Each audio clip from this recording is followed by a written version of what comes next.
IPL 2026 match নম্বর 31 Delhi Capitals এবং Sunrisers হায়দ্রাবাদের লড়াই আমরা দেখতে পারবো। হায়দ্রাবাদের ঘরের মাঠে এই ম্যাচ হবে। কেমন পিচে ম্যাচ হবে, পিচ নিয়ে কি আপডেট রয়েছে, আমরা কি হাই স্কোরিং ম্যাচ দেখতে পারবো এই ম্যাচে? কেমন হবে দুই দলের শক্তিশালী একাদশ এই ম্যাচের জন্য? হেড টু হেড রেকর্ডে কোন দল এগিয়ে, মাঠের পরিসংখ্যান, দুই দলের গেম প্ল্যান কি হবে, সবকিছু বিষয়ে বিস্তারিতভাবে আপনাদের সঙ্গে আলোচনা করব। এবং এই ম্যাচেও আমাদের প্রেডিকশনের সহজ তিনটে প্রশ্ন রয়েছে।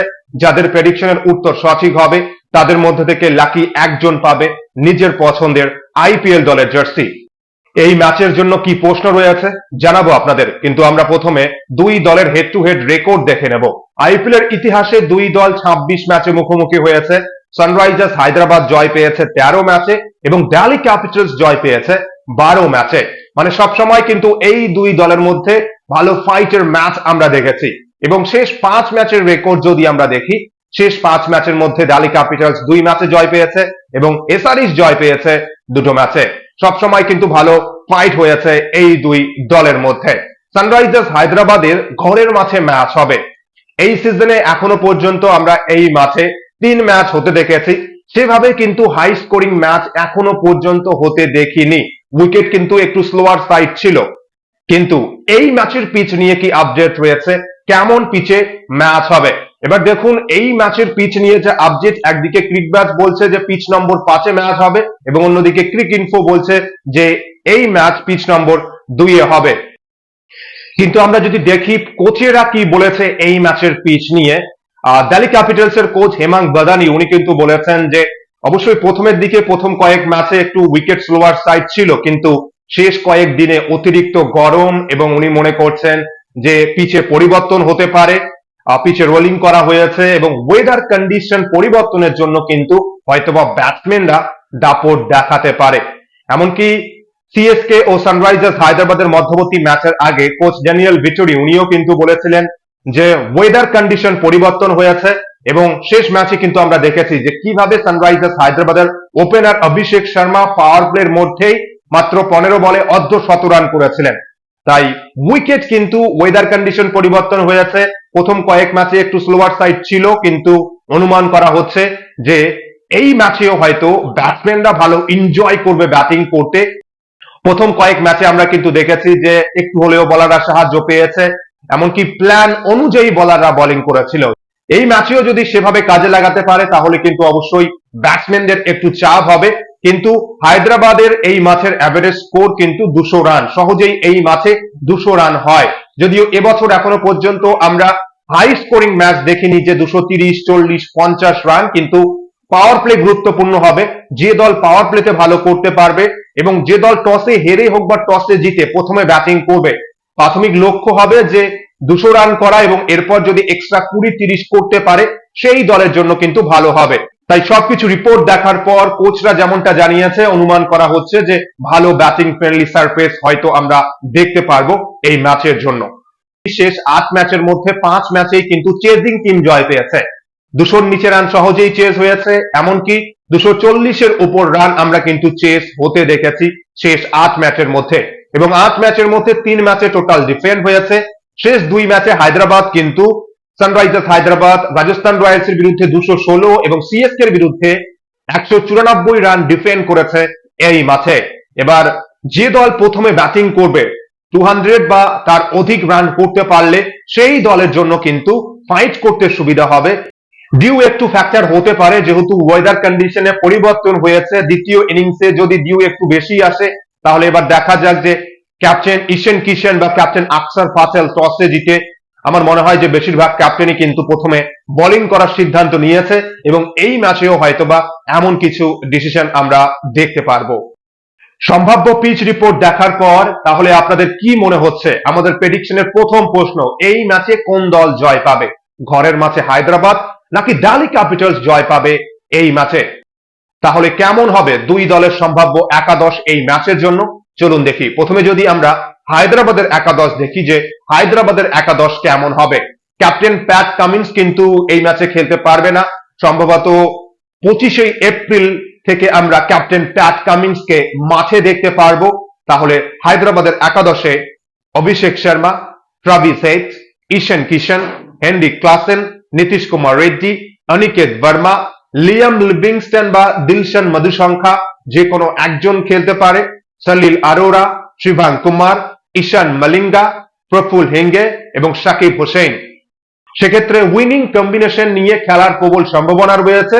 হয়তো যদি এক্সট্রা একজন চতুর্থ বিদেশি হিসেবে ব্যাটসম্যান চায় তাহলে হয়তোবা আমরা লিয়াম লিভিংস্টনকে দেখতে পারি যদি টপ অর্ডার ব্যর্থ হয়, এবং যদি একজন বলার চায় তাহলে কিন্তু দিলশান মধুসংখ্যা খেলতে পারে এই ম্যাচে।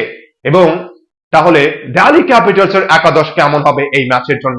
দিল্লি ক্যাপিটালস এর একাদশে ওপেনার KL রাহুল, নিশাঙ্কা, করুণ নায়ার খেলতে পারে বা নীতিশ রানাও খেলতে পারে এই ম্যাচে, Sameer Rizvi, Axar Patel, David Miller, Tristan Stubbs, Ashutosh Sharma, Aaqib Nabi, Lungi এঙ্গিজি, Kuldeep Yadav এবং মুকেশ কুমার। দিল্লি ক্যাপিটালস এর একাদশে নাম্বার 3-এ ব্যাটিং কে করবে? নীতিশ রানা, করুণ নায়ার নাকি আমরা আশুতোষ শর্মাকে দেখতে পারবো? এছাড়াও কিন্তু পৃথ্বী শ বা অভিষেক পোড়েলের অপশন রয়েছে। এখনো পর্যন্ত নাম্বার 3-এ কিন্তু কোনো ব্যাটার ভালো করতে পারেনি, তাই যে কোনো একজন ব্যাটসম্যানকে কিন্তু আমরা একাদশে একটা এদিক ওদিক পরিবর্তন দেখতে পারবো। দুই দলের সম্ভাব্য একাদশ দেখার পর এবার যদি আমরা দুই দলের গেম প্ল্যান নিয়ে আলোচনা করি, এই ম্যাচে কোন দল এগিয়ে, কোন দলের কোথায় শক্তি এবং কোথায় দুর্বলতা। সানরাইজার্স হায়দ্রাবাদের শক্তি কিন্তু হায়দ্রাবাদের টপ অর্ডার।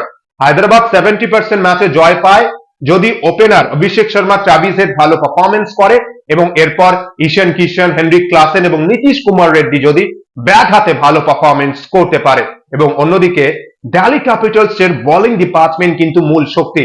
এই টুর্নামেন্টে এখনো পর্যন্ত অনবদ্য বোলিং পারফরমেন্স করেছে দিল্লি ক্যাপিটালস এর বোলাররা। দিল্লি ক্যাপিটালস এর বোলাররা পাওয়ার প্লেতে 9.28 রান রেটে রান দিয়েছে।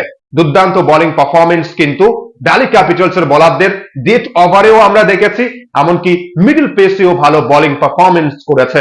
এবং অন্যদিকে সানরাইজার্স হায়দ্রাবাদের মূল শক্তি টপ অর্ডার, বিশেষ করে দুই ওপেনার এবছর এখনো পর্যন্ত পাওয়ার প্লেতে 11.65 রান রেটে রান সংগ্রহ করেছে।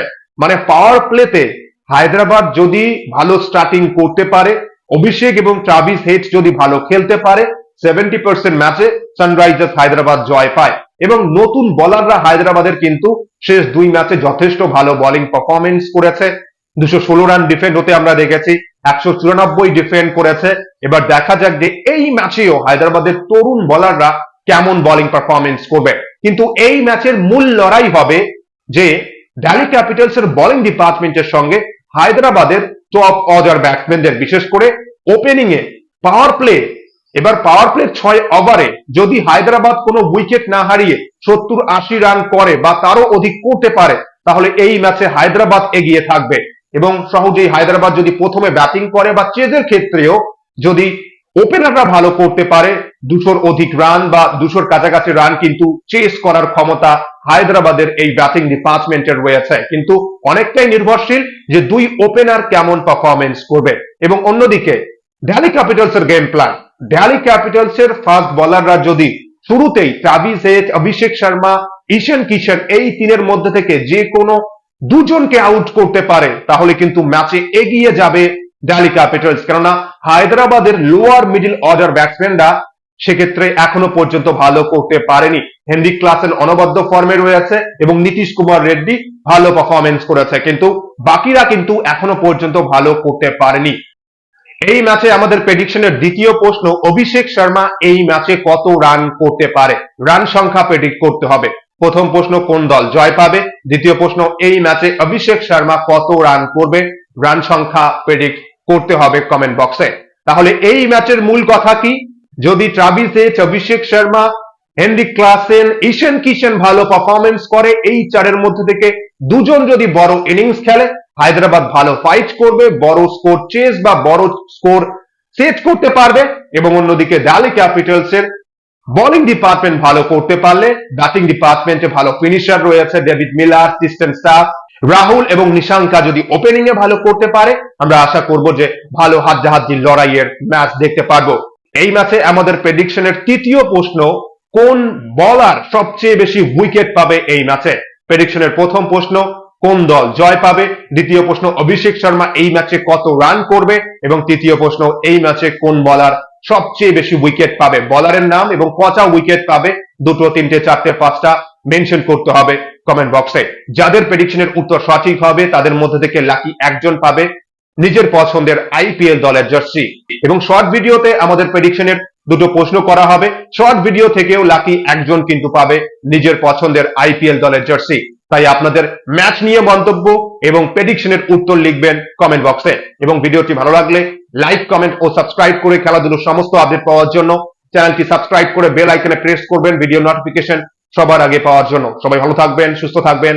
অসংখ্য অসংখ্য ধন্যবাদ সকলকেই।